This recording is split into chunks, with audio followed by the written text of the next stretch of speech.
some little late night work at the shop. Late night, it's about 9, a little after 9.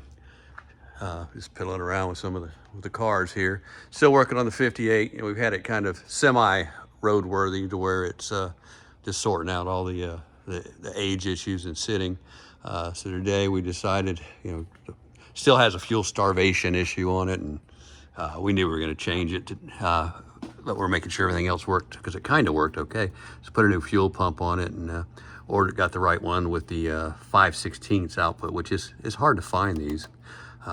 Usually they have a 3/8 because, you know, the quadra jets and things like that. So you think this 3/8 would be better, really, but that's just the way these were. So it's a 5/16 with 3/8 input on it. And then you see got some of this under the car, a little bit cleaned up. Got our chrome tie rod ends cleaned up there, and our chrome lower control arms, so you can see those coming down the road. And of course, a few other things. What else here?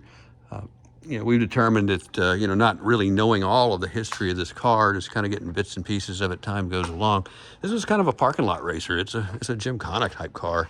So it's the sway bar on it, and you know, it's all stiffened up.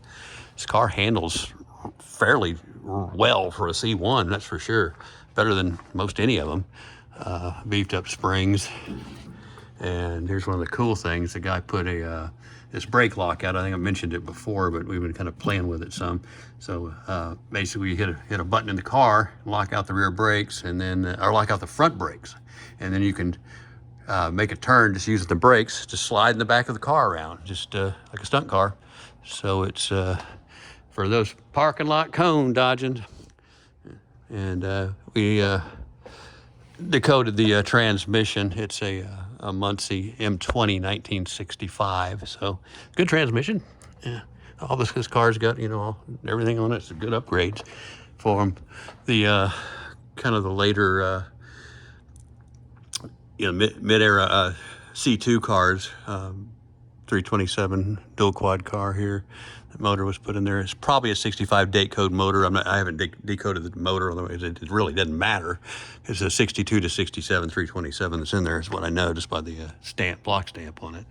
But it's probably a 65 also, so some 65 cars missing its motor to go in this. Anyway, that's kind of what it is.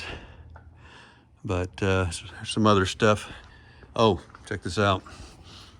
Notice how that tire's bowed out? Belt's broken in it. Good thing we've just been driving it slow. I noticed it yesterday when I was doing some tests around the parking lot. So we ordered some new tires for it. Got some Cokers. We're getting BF Goodrich with a white wall built on them, so it'll have kind of a correct looking white wall on it for the 58, which would be kind of cool. But it'll still be not correct, but correct. Some other work we're doing tonight. This is kind of one of my piddly projects. Just kind of cleaning up here.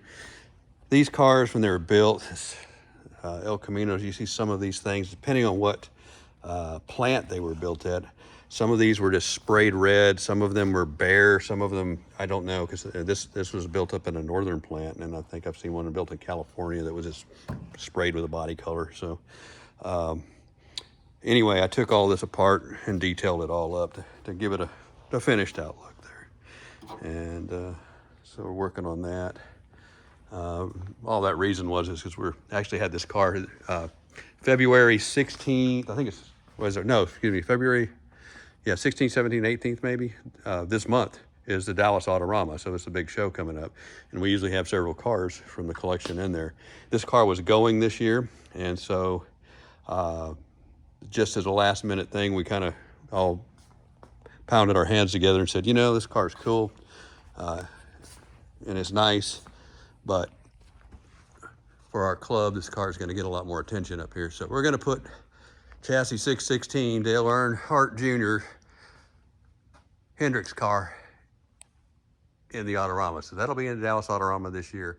In fact, later this week, I'm going to get it down from there, do a few things to it, get it going. Not that it doesn't go now, but get it to where we can drive it into the show and crank it up and show that off. So yeah, that's the got got the Hendricks 358 motor in there, and bunch of cool stuff. That's a really neat car. So look for that in the Dallas Autorama if you're here.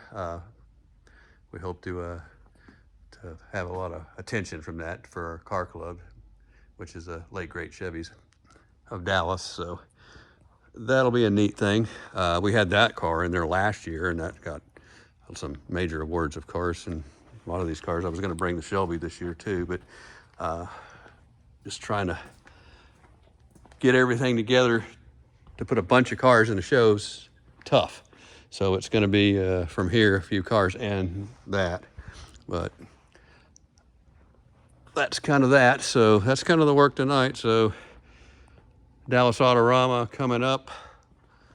Look for that.